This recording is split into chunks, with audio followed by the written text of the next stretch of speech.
Shalom. Selama bulan ini kita bicara bagaimana kita harus merindukan perhentian, ya. Rasanya capek di dunia ini, penuh dengan macam-macam. Katanya virus baru datang lagi dan sebagainya. Ya, gangguan ekonomi dan macam-macam peperangan, harga-harga barang yang terus melonjak. Tapi kami tahu ada satu hari perhentian. Dan itu harus menjadi fokus kita. Kalau saudara mempunyai fokus ke depan, ya, saudara merindukan perhentian, maka dipastikan engkau akan kuat menanggung beban. Hidup ini memang penuh dengan beban. Ya, selama bulan ini kita banyak bicara tentang keledai. Kenapa? Karena keledai itu digambarkan nanti sebagai memang manusia. Ya, jadi bayangan daripada keledai itu manusia. Tapi ada manusia yang terdidik, yang mau dididik. Ada manusia yang tidak mau dididik. Ya, jadi keledai liar itu yang tidak terdidik. Tapi keledai yang dipakai kekang itu yang terdidik. Dan kita harus belajar hidup seperti keledai ini. Ya, kuat menanggung beban, namun dengan hati yang bersukacita. Haleluya. Nah, hari ini kita akan berbicara tentang hal ini. Bagaimana Isakar yang dibayangkan sebagai keledai oleh Tuhan. Isakar adalah anak daripada Yakob melalui Lea. Saudaraku, anak ini diprediksi, dinubuatkan oleh Yakob seperti ini. Dalam Kejadian 49 ayat 14 dan 15. Yang meniarap di apit bebannya, ketika dilihatnya bahwa perhentian itu baik dan negeri itu permai, maka disedengkannyalah bahunya untuk memikul, lalu menjadi budak rodi. Ya, Isakar itu seperti keledai yang kuat tulangnya, ya, yang meniarap, yang siap dibebani. Namun oleh karena dilihatnya perhentian itu baik. Ini kuncinya. Kita mesti mempunyai visi. Hidup tanpa visi, kata Tuhan, menjadi liar. Jadi kalau sudah tidak mempunyai arah tujuan, hidupmu itu liar. Tapi engkau harus mempunyai tujuan, ya. Dan di sini katakan tujuan daripada Isakar ini yaitu perhentian. Negeri yang baik. Oleh karena itu dikatakan disendengkannyalah bahunya untuk memikul, lalu menjadi budak rodi. Artinya satu kerelaan. Oke, aku menanggung beban. Tidak mengapa. Ya. Dan kita anak-anak Tuhan mempunyai Injil. Kita melihat dalam 1 Korintus 15 Tuhan berbicara melalui Rasul Paulus tentang Injil. Apa itu Injil? Injil itu kuncinya pada Yesus yang berinkarnasi, Allah menjadi manusia, lalu dia dibunuh, mati untuk menanggung dosa kita, namun dia bangkit lalu naik ke sorga, ya, dan akan datang kembali. Dan inilah yang diberitakan oleh Rasul Paulus. Dalam 1 Korintus 15 ayat 1 dan 2, sayang bahasa Indonesia itu ada sedikit perbedaan. Tapi saya berikan warna putih di sini.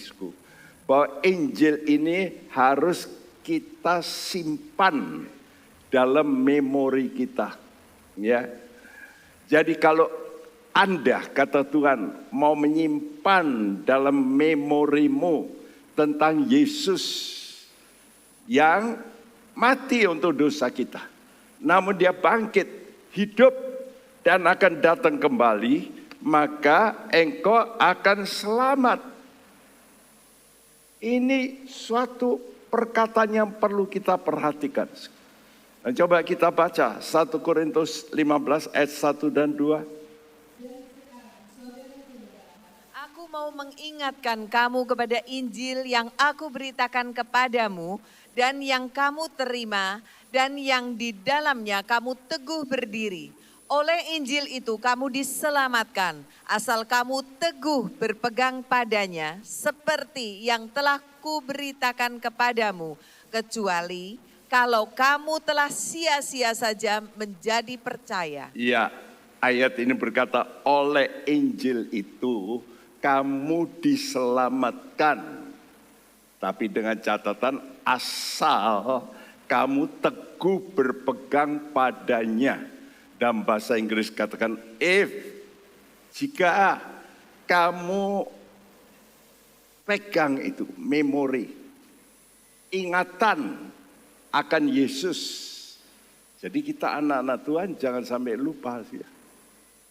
Kita mesti terus ingat Yesus yang tersalib untuk kita, Yesus yang mengorbankan dirinya, yang mau mengganti dosa-dosa kita, dan ini harus menjadi ingatan kita. Maka kita akan selamat, ya. Kecuali kalau kamu telah menjadi sia-sia, menjadi percaya. Kapan kita sia-sia? Kalau kita lupa. Kalau kita lupa akan Injil, itu akan sia-sia. Karena itu tujuan khotbah ini, hari ini, saudara mengharapkan pengubahan tubuh saudara. Seperti Yesus. Kalau Yesus akhirnya dia itu naik ke sorga, maka murid-murid itu 500 orang menyaksikan dengan mata kepala mereka sendiri. Yesus naik ke sorga. Loh, mereka nggak bisa naik. Saudara sekarang kan nggak bisa naik. Kenapa? Karena tubuhmu ini belum diubah. Nanti tubuh kita ini akan diubah. Nah kalau tubuh kita diubah, nanti kita bisa naik. Ya, seperti Yesus. Nah, ingatan ini harus kita ingat-ingat terus. Satu kali kita akan diubah oleh Tuhan. Ya, dan kalau sudah punya ingatan ini, maka ingatan itu akan membuat saudara bisa bersuka cita. Gak apa-apa saya sekarang dibully, gak apa-apa saya sekarang menderita, nanti saya akan diubah dan saya nanti akan diangkat oleh Tuhan, bisa naik, berubah total tubuh saya. Tidak ada lagi sakit, tidak ada lagi COVID bisa nyerang kita, tidak dapat mati, sama seperti Yesus. Dan ingatan ini mesti kuat. Ya. Jadi kita mesti ingat ini dalam memori kita. Kebanyakan orang itu bisa ingat. Ingat apa? Ingat kalau ditampar orang, disakiti hati. Nah, itu yang diingat. Padahal itu harus dibuang. Gak boleh diingat itu. Yang jelek-jelek. Ya. Saudaraku, jadi hal-hal yang negatif itu mestinya kita buang. Yang kita ingat ini harus ini. Saya nanti akan diubah. Tadi kita menyanyi, ku akan menang bersama Yesus. Ku pasti menang. Karena sama seperti Yesus. Jadi ingatan kita ini mesti kuat. Ya, karena itu nanti saudara baca di rumah 1 Korintus pasal 15 seluruhnya supaya saudara bisa menangkap cerita ini dengan baik, ya. Nah, apa yang pertama?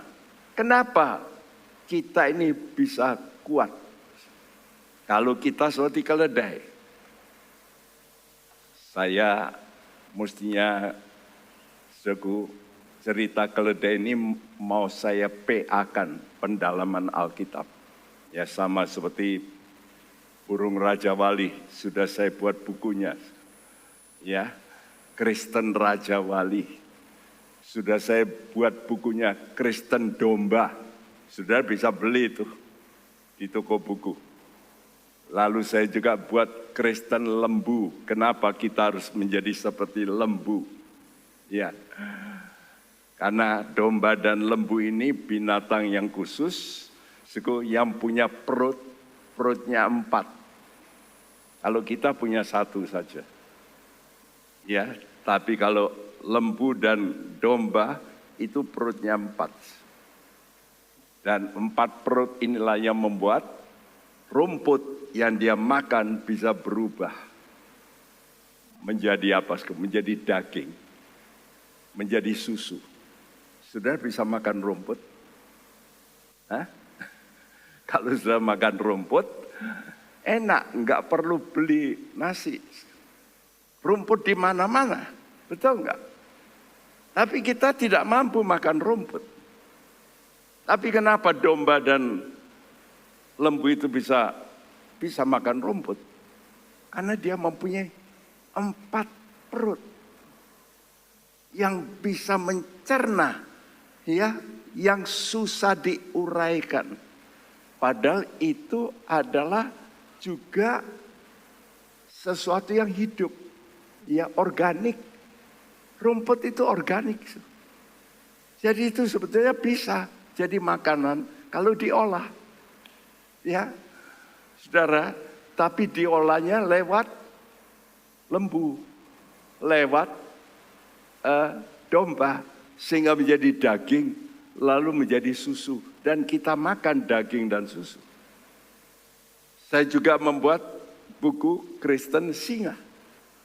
Dan selama sebulan ini kalau sudah memperhatikan khotbah-khotbah tentang keledai, Kristen keledai.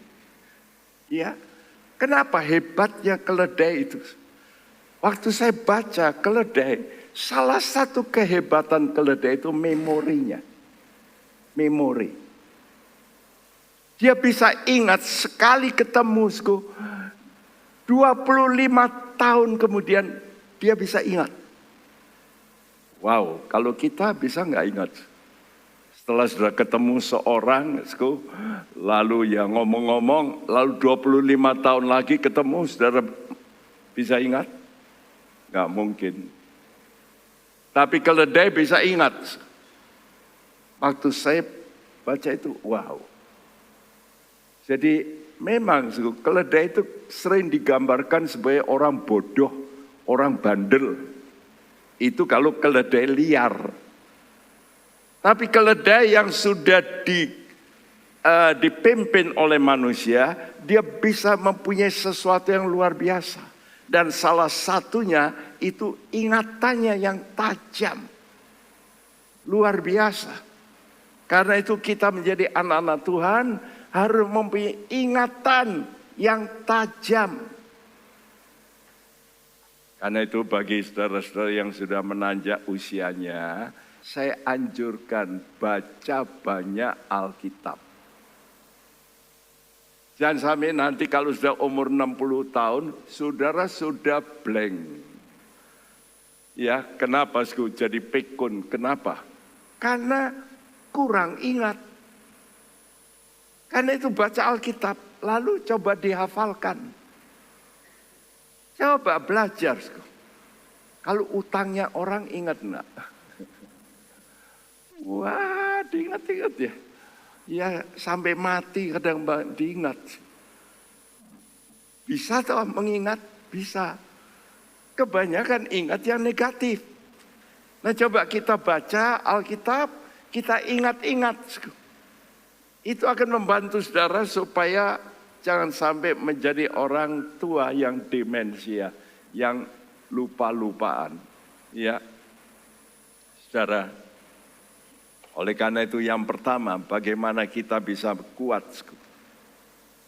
Kunci pertama adalah kuat karena sudah menerima firman Tuhan yang dikatakan Tuhan itu dengan sukacita.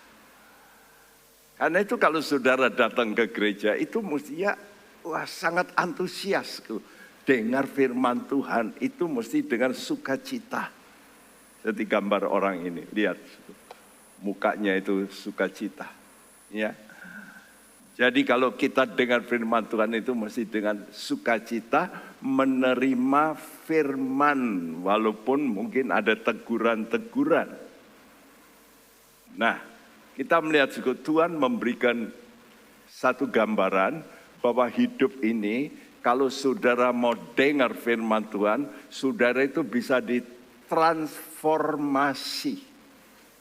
Kalau dikatakan transformasi, itu berarti saudara kan diubahkan total, bukan reformasi, tapi ditransformasi. Kalau reformasi itu merubah bentuk, seperti pohon, saudara gergaji, saudara potong, saudara ketam, ya, lalu sudah jadikan kursi dan meja. Itu namanya reform. Tapi kalau transform itu berarti sesuatu saat yang berubah total, ya, modelnya.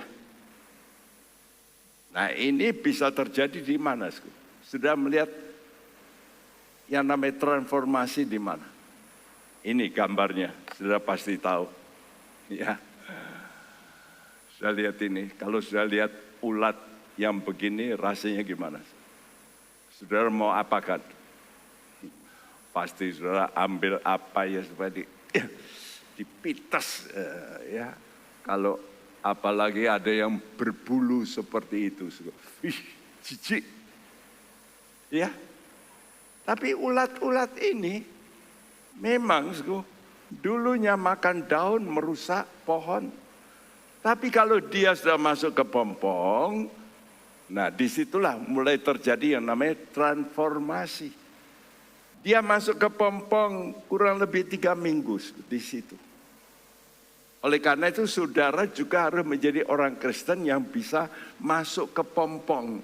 Masuk ke pompong itu dibatasi. Mau enggak saudara itu mau dibatasi? Tidak boleh ini, tidak boleh itu. Ya sama seperti saudara mau menjaga kesehatanmu. Saudara kan harus dibatasi. Jangan makan seenaknya. Tiap hari makan kerupuk. Orang Indonesia itu paling makan mesti ada kerupuk. Aneh. Betul enggak? Sukanya kerupuk. Padahal kerupuk itu kalau sudah lihat gorengnya segala kan pakai minyak jenuh ya. Nah, kita mesti kurangi itu. Enak memang itu, kriuk-kriuk gitu. Tapi kita mesti bisa ya tahan. Nah itu masuk ke pompong. Ya, 1 Korintus 15 ayat 50 sampai 52. Inilah yang hendak kukatakan kepadamu, yaitu bahwa daging dan darah tidak mendapat bagian dalam kerajaan Allah, dan bahwa yang binasa tidak mendapat bagian dalam apa yang tidak binasa. Sesungguhnya aku menyatakan kepadamu suatu rahasia. Kita tidak akan mati semuanya, tetapi kita semuanya akan diubah dalam sekejap mata pada waktu bunyi nafiri yang terakhir. Sebab nafiri akan berbunyi dan orang-orang mati akan dibangkitkan dalam keadaan yang tidak dapat binasa dan kita semua akan diubah. Ya, kita semua akan diubah. Saudara akan berubah menjadi mulia atau menjadi hina nanti. Semua kita akan diubah. Ya. Orang yang gak benar akan diubah, nanti akan dimasukkan dalam hukuman yang kekal. Nah, untuk ini dikatakan saudara-saudara, inilah yang hendak kukatakan kepadamu. Jadi berita Injil. Berita Injil itu powerful, punya kuasa, bisa mengubah orang. Rasul Paulus dulu namanya Saulus. Dia benci dengan orang Kristen. Dia membunuh orang Kristen. Orang saleh, Stefanus, dia sengaja bawa teman-temannya melempari batu. Dan dia pemimpinnya, dia lihat. Kejam. Tapi waktu dia mendengar Injil, dia berubah total. Dia dulu nggak pernah nangis kalau melihat orang menderita.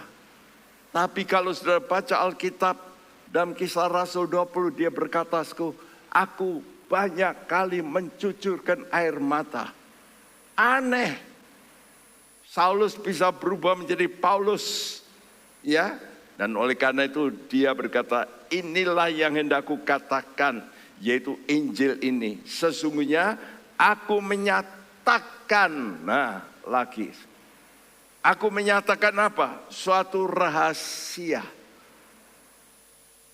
Dulu kalau kita baca Alkitab, tidak seperti apa yang diungkap oleh Paulus. Karena dulu orang tidak mengerti bahwa semua kita akan diubah.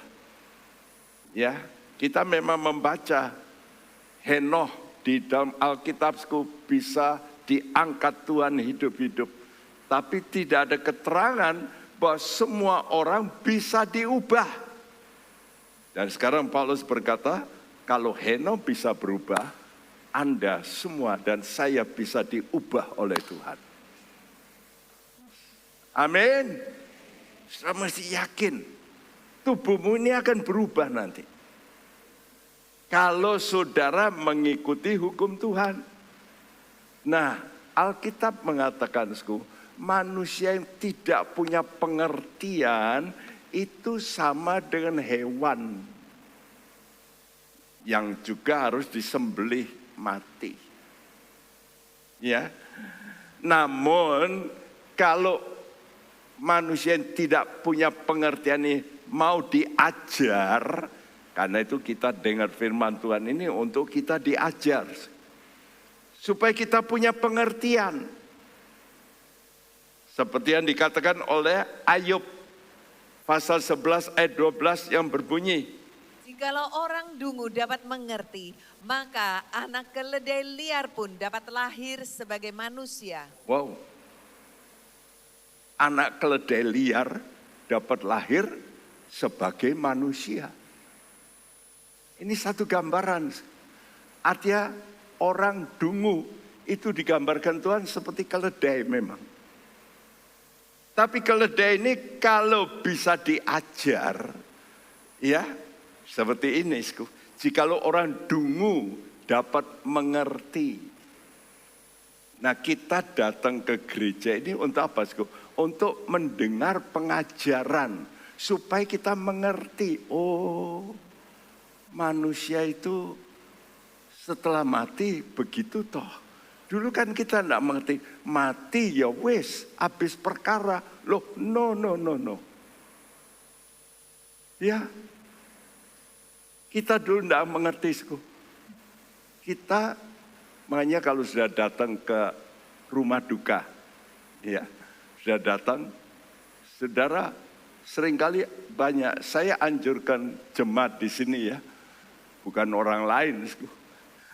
Saya anjurkan kalau saudara datang ke rumah duka orang, jangan saudara sembayangi orang yang sudah mati. Kenapa? Karena orang mati nggak bisa berubah. Ya, jadi nggak perlu saudara itu berdiri lalu sembayang untuk orang peti mati itu. Ngapain? Kalau sudah mau sembayang, sebelum dia mati, sudah datangi ke rumah sakit. Doakan. Tapi kalau sudah mati, sudah kasih hormat saja sama yang hidup. Karena masih banyak orang Kristen nyembayangi orang mati. Orang mati itu sudah pindah. Itu jadi roh. Dia tidak ngerti. Sudah beda tempatnya. Nah dulu kita tidak ngerti, saya juga tidak ngerti. Ya, kadang-kadang orang mati dikasih makan. Bisa tidak makan? Ya nggak bisa. Kenapa mesti dikasih makan? Ya. Nah, waktu mati dihormati. Kenapa waktu hidup tidak mau menghormati? Benar enggak? Makanya sudah mesti berubah, cara pikir itu berubah. Ya. Nah, kapan kita itu seperti keledai yang nanti bisa sebagai manusia? Sini katakan, saya tuliskan dapat mengerti kalau saudara itu ditebus dengan darah anak domba. Kalau sudah ditebus, sudah dididik oleh Tuhan. Karena itu nanti saudara baca dalam Keluaran 13 ayat 13. Ada peraturan yang disejajarkan. Ya, kata Tuhan, anak sulung Israel harus ditebus dengan domba. Dan dikatakan anak sulung keledai juga harus ditebus. Loh, kenapa kok ditulis begitu? Karena itu nanti baca di rumah, ya. Keluaran 13 ayat 13, ingat-ingat. Ya, 13. Nanti baca ya di rumah. Jangan seperti ini, nanti di rumah ya nggak baca. Sudah nggak bisa ngerti. Makanya saudara baca Keluaran 13 kalau bisa. Lalu konsentrasi Keluaran 13 ayat 13. Di situ dituliskan anak sulung keledai itu harus ditebus dengan anak domba. Nah, karena itu Tuhan memberi gambaran tadi, jikalau orang dungu dapat mengerti, maka anak keledai liar pun dapat lahir sebagai manusia. Jadi jangan sampai kita dijuluki oleh orang-orang pandai itu seperti keledai. Orang Yahudi menganggap orang kafir itu seperti keledai. Memang dulu kita tidak mengerti. Tapi sekarang kita mengerti oleh karena Yesus. Nah, sebagai keledai yang ditebus oleh darah Yesus, kita ini harus ingat kasih Tuhan. Ya, setelah saya ditebus oleh Tuhan, maka pikiran saya mulai berubah tentang hal-hal yang kekal, yang dulu nggak pernah saya pikirkan. Ya. Dan saya ingat kasih Tuhan, karena itu keledai ini, kita ini gambaran keledai, harus ingat bahwa ada penebus yang menebus kita. Ingat kasih Tuhan.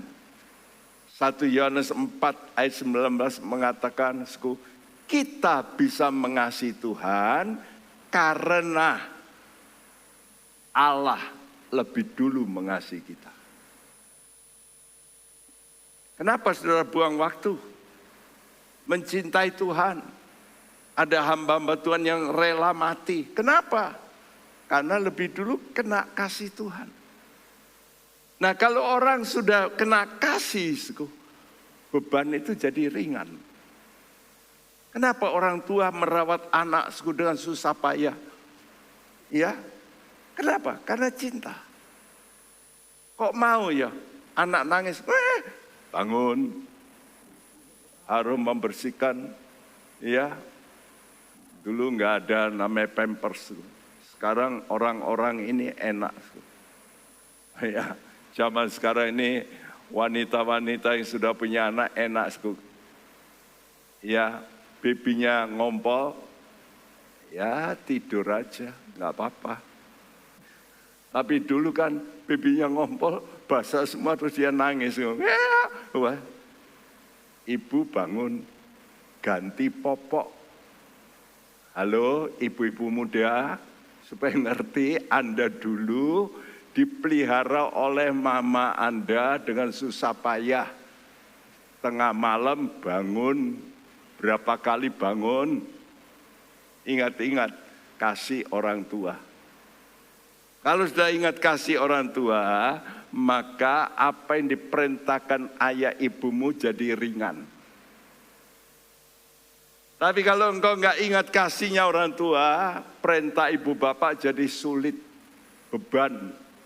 Ya, karena itu sukacita terbesar kalau nanti satu kali tubuh kita yang hina ini ditebus oleh Tuhan, diubah menjadi tubuh kemuliaan. Di mana kita kemudian nanti akan diangkat sama seperti Yesus. Ya. Dan kita bertemu dengan Sang Penebus Yesus. Saudaraku, dan sukacita pengharapan semacam demikian ini memberikan Anda kekuatan.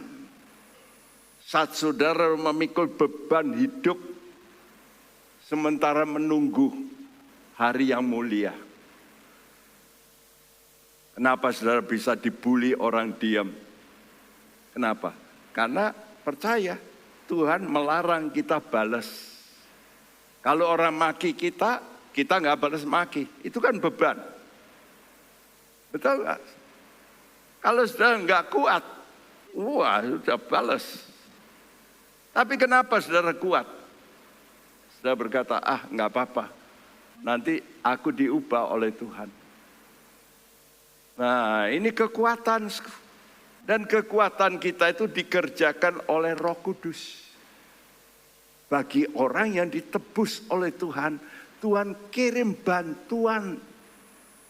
Dan bantuannya itulah Roh Kudus yang memberikan hiburan kepada saudara. Seperti ayat ini, Roma 15 ayat 13. Semoga Allah sumber pengharapan memenuhi kamu dengan segala sukacita dan damai sejahtera dalam iman kamu, supaya oleh kekuatan Roh Kudus kamu berlimpah-limpah dalam pengharapan. Supaya oleh kekuatan Roh Kudus kamu berlimpah-limpah dalam pengharapan.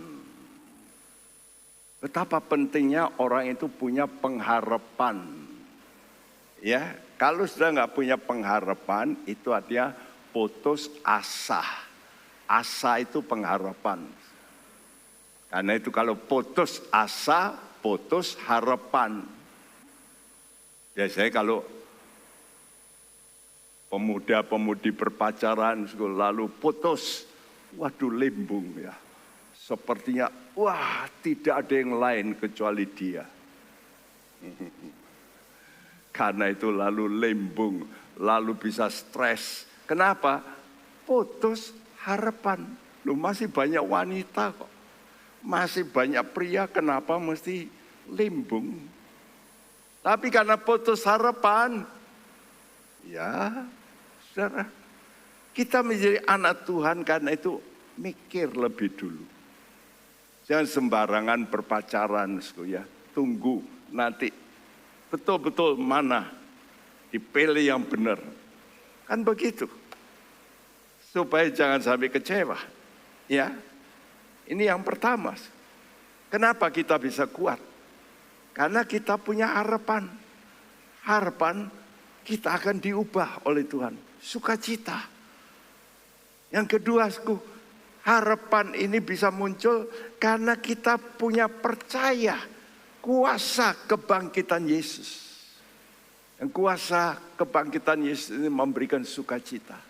The joy of the resurrection. Ya, sukacita kebangkitan. Seperti murid-murid. Waktu Yesus mati mereka susah.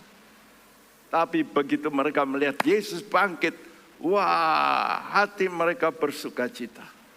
Ya, karena itu saudaraku, tanpa Tuhan, semua harapan manusia itu saya pastikan akan pupus. Ya, pupus kapan, menjelang saat kematian. Sekarang saudara punya ini, punya itu. Tapi kalau mati nggak punya harapan yang punya nilai di belakang kematian, saudara kan, aduh, tak tinggal semua. Ya memang, orang mati harus meninggalkan semuanya. Ya, semua yang dimiliki akan ditinggal. Karena itu kematian itu sangat ditakuti oleh manusia. Benar tidak? Semua kita takut mati. Tapi anak Tuhan dikasih tahu oleh Tuhan, jangan takut. Akulah kebangkitan dan hidup. Siapa yang percaya kepadaku, kata Yesus, pasti akan bangkit. Amin. Sehingga kita nggak perlu takut lagi. Oleh karena takut, saudara itu lalu diperhamba oleh iblis. Ya, Ibrani 2 ayat 14-15. Karena anak-anak itu adalah anak-anak dari darah dan daging, maka ia juga menjadi sama dengan mereka dan mendapat bagian dalam keadaan mereka, supaya oleh kematiannya ia memusnahkan dia, yaitu iblis yang berkuasa atas maut, dan supaya dengan jalan demikian ia membebaskan mereka yang seumur hidupnya berada dalam perhambaan oleh karena takutnya kepada maut. Ya, perhatikan ya suku. Iblis itu berkuasa atas maut. Karena itu kalau saudara mau supaya maut itu bisa kadang-kadang menjangkau saudara belum waktunya. Contohnya, kalau sudah punya musuhmu pakai santet. Mati enggak? Mati. Tapi kalau saudara punya Tuhan, santet enggak mempan. Enggak mungkin mempan. Saya sudah pernah mengalami. Karena saya menolong orang yang juga disantet. Mati. Ya. Istrinya mati, suaminya ketakutan. Tiap hari dia dengar di rumah dor. Waduh, dia takut. Ya. Pagi-pagi dia buka pintu, di lubang kunci itu ada ulat. Dan ulatnya itu dibungkus dengan daun sirih. Loh. Pak Bekti sampai dibawa loh itu. Pada saya, ini loh Pak Bekti. Saya ketakutan. Ya, kenapa? Karena istrinya kena, mati. Saya bilang jangan takut. Hal itu datang waktu orang tuanya mati. Saya ketemu dia waktu itu. Lalu dia tanya sama saya, Pak Bekti lihat muka saya gimana? Entah gimana, saya ini dikasih satu perkataan nubuat. Aku melihat mukamu hijau. Loh, Pak Bekti ngerti ilmu toh? Loh, ilmu apa? Ya ilmu ini, ilmu membunuh. Kok Pak Bekti lihat muka saya hijau? Karena dia juga berilmu. Oh pantesan. Tapi hidupnya penuh dengan ketakutan. Lalu saya bimbing. Oleh karena dia takut. Lalu karena musuhnya lebih kuat. Ya, ini orang-orang pandai loh, bukan orang-orang bawahan. Ini orang sarjana-sarjana loh yang main ini. Jadi jangan saya pikir hanya orang-orang yang rendah-rendah yang main ilmu. Ya. Tapi orang ini saya doakan supaya mendapat kelepasan. Ya. Dan orang yang melakukan itu nyari saya. 2 kali nyari saya. Tapi Tuhan tidak mempertemukan. Setiap kali dia cari saya, ya tidak ketemu. Ya, tapi 1 kali ketemu, berhadapan malah. Ya, waktu saya tanya namanya, nama Tionghoanya, loh ini toh yang dibicarakan. Waduh, ya. Tapi saya nggak takut, saya punya Tuhan yang lebih besar. Jangan takut ya, dengan santet, dengan dukun, dengan apa, Tuhanmu lebih besar. Dia yang pegang kuasa maut. Iblis memang punya kuasa untuk membunuh. Ya, karena itu dikatakan ya dalam ayat 15 supaya jangan dengan jalan demikian Yesus mati itu untuk melepaskan kita dari rasa takut ini, membebaskan yang seumur hidupnya berada dalam perhambaan karena takutnya kepada maut. Karena itu jangan sampai saudara takutnya itu nemen ya, sampai takut mati. Loh, orang yang mesti mati toh. Ada di sini yang nggak akan mati, kan mesti mati. Kenapa mesti takut mati? Yang penting siapkan sebelum mati, supaya kalau mati nanti diubah oleh Tuhan, bangkit. Ya. Karena itu ini perkataan Tuhan bahwa yang dapat mati itu nanti akan mengenakan yang tidak dapat mati. 1 Korintus 15 ayat 53 sampai 57. Karena yang dapat binasa ini harus mengenakan yang tidak dapat binasa. Dan yang dapat mati ini harus mengenakan yang tidak dapat mati. Dan sesudah yang dapat binasa ini mengenakan yang tidak dapat binasa, dan yang dapat mati ini mengenakan yang tidak dapat mati, maka akan genaplah firman Tuhan yang tertulis. Maut telah ditelan dalam kemenangan. Hai maut, di manakah kemenanganmu? Hai maut, di manakah sengatmu? Sengat maut ialah dosa dan kuasa dosa ialah hukum Taurat. Tetapi syukur kepada Allah yang telah memberikan kepada kita kemenangan oleh Yesus Kristus Tuhan kita. Ya, yang dapat mati tubuh kita ini dapat mati oleh karena dosa. Karena itu disebut tubuh dosa. Nah, tubuh dosa ini sekarang harus kita pegang. Jangan nuruti. Ya, karena tubuh kita ini disebut tubuh dosa dan tubuh maut. Karena itu hati-hati, pokoknya saudara kepingin, saudara lakukan. Kepingin, lakukan. Mati nanti saudara. Karena tubuhmu tubuh dosa. Nah saudara mesti bisa menguasai tubuhmu ini. Dengan apa? Dengan rohmu. Dengan spiritmu yang kuat.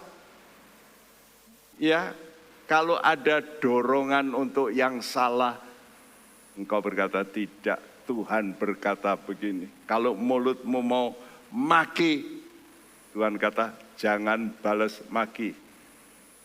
Kalau orang menyakiti saudara, Tuhan berkata apa? Ampunilah. Nah, saudara ampuni.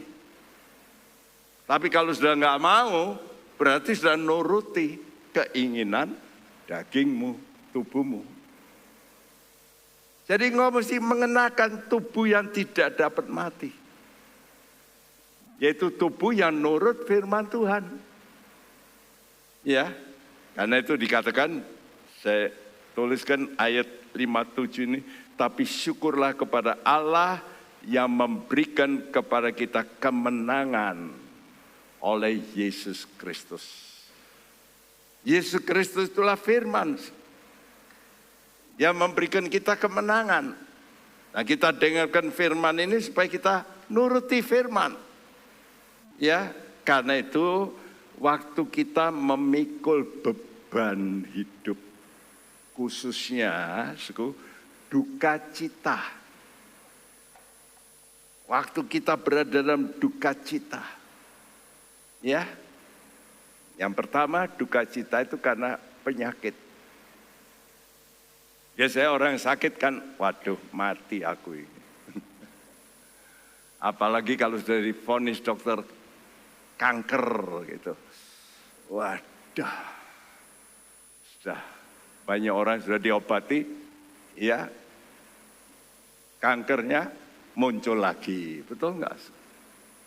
Tapi kalau sudah mempunyai iman, sudah menderita sakit penyakit seperti yang dialami oleh Ayub.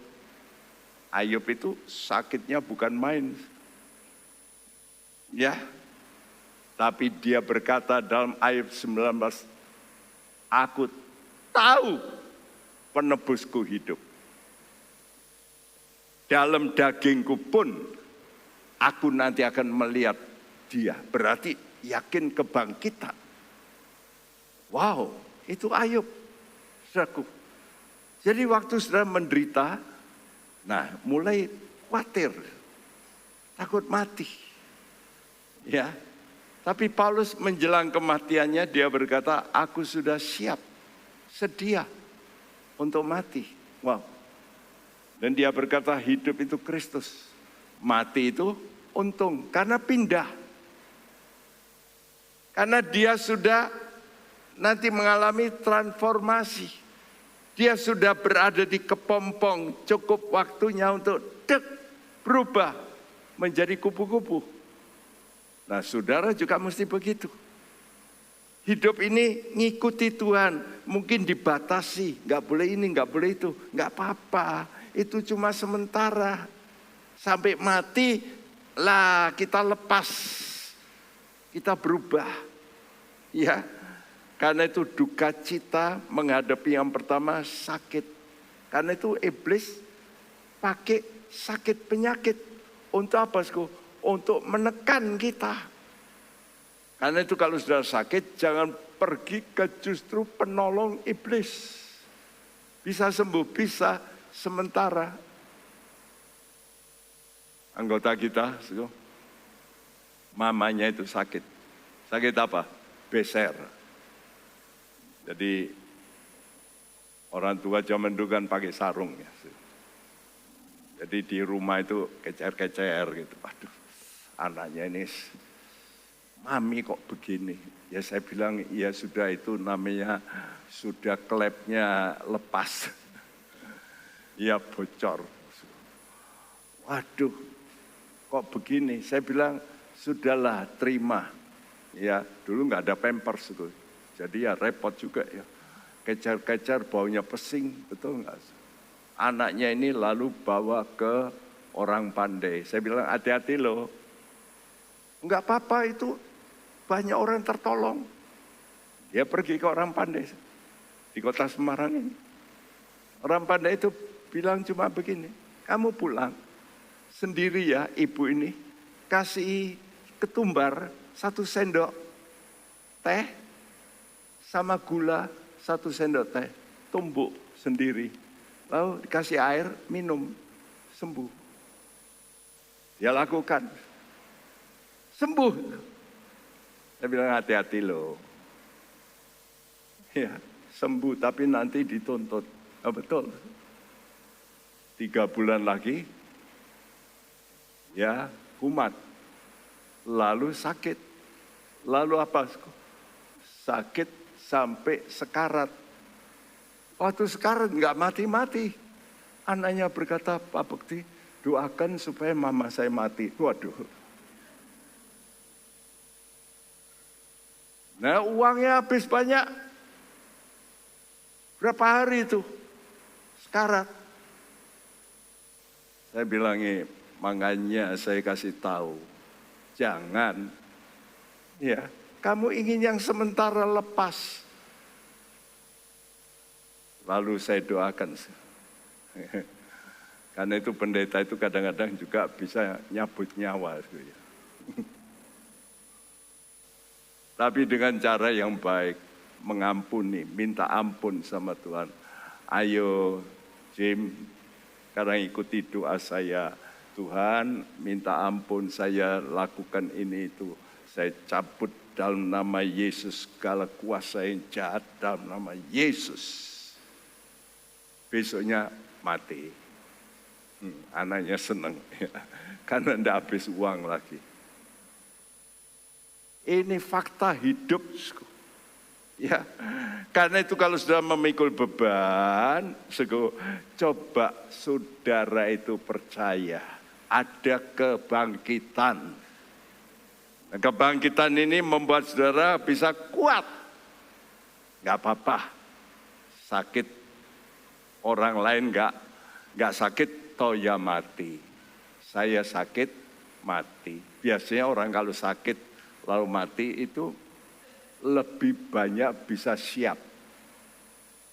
Daripada orang mati mendadak. Betul nggak? Orang kalau mati mendadak, dia nggak siap, neraka. Tapi kalau orang matinya lama karena sakit, dia minta ampun sama Tuhan. Nah itu bisa siap. Terakhir, kuat. Kenapa? Karena tahu berjeri lelah itu untuk hal yang punya nilai kekal. Jadi kalau sekarang sudah berjeri lelah untuk hal yang kekal, saudara itu kuat. Sehingga kalau sudah menderita, tanpa mengeluh. Dan inilah seperti hamba-hamba Tuhan, seperti saya ini. Dulu saya melakukan semua tanpa keluhan, ya, walaupun menderita. Ya, awal-awal membangun jemaat sulitnya bukan main. Ya, setelah kumpul orang-orang, sebentar, gak enak gerejanya, gak ada AC, kursinya gak enak. Karena kursi waktu saya buka gereja itu, saya dapat kursi-kursi jebol dari Jakarta, restoran yang tutup. Lalu saya cat, saya pasang tali bakmi itu, sampai tangan saya merah semua, saya sendiri ya, dengan pengerja. Ya. Gereja Seteran itu saya gosok sendiri. Ya, jadi dengan susah payah, tapi dengan sukacita. Karena saya mengerja ini, saya tahu punya nilai kekal. Saya lakukan tanpa mengeluh, tapi dengan sukacita. Kenapa? Karena kekuatan dari Tuhan. Nah, ini yang harus saudara lakukan. Kalau saudara melakukan pelayanan di gereja, ada hal-hal yang berat, coba lakukan dengan sukacita. 1 Korintus 15 ayat 58 berkata, Karena itu saudara-saudaraku yang kekasih, berdirilah teguh, jangan goyah, dan giatlah selalu dalam pekerjaan Tuhan. Sebab kamu tahu bahwa dalam persekutuan dengan Tuhan, jerih payahmu tidak sia-sia. Ya, ini pesan Paulus bagi kita yang percaya kebangkitan. Ya, berdirilah teguh, jangan goyah, giat selalu dalam pekerjaan Tuhan. Karena itu saya harap saudara yang belum terlibat dalam pekerjaan Tuhan. Pekerjaan Tuhan itu contohnya begini. Di Komsel, saudara kan ada komsel-komsel, coba ikuti. Saudara terlibat di situ untuk membesuk orang, untuk memberitahu orang, untuk memimpin orang, ya saudaraku. Nah, kadang-kadang orang ini sudah ditolong, balasannya nggak baik. Coba sudah lakukan terus dengan kasih. Itu namanya sudah tidak jemu-jemu, giat dalam pekerjaan Tuhan. Jadi jangan putus asa. Kenapa? Sebab kamu tahu. Tahu apa? Persekutuanmu dengan Tuhan, jerih payahmu tidak akan sia-sia. Pasti tidak sia-sia. Karena Tuhan ini sudah bangkit, sudah ngalami. Dan kita diberitahu, pasti apa yang kita kerjakan untuk Tuhan tidak sia-sia.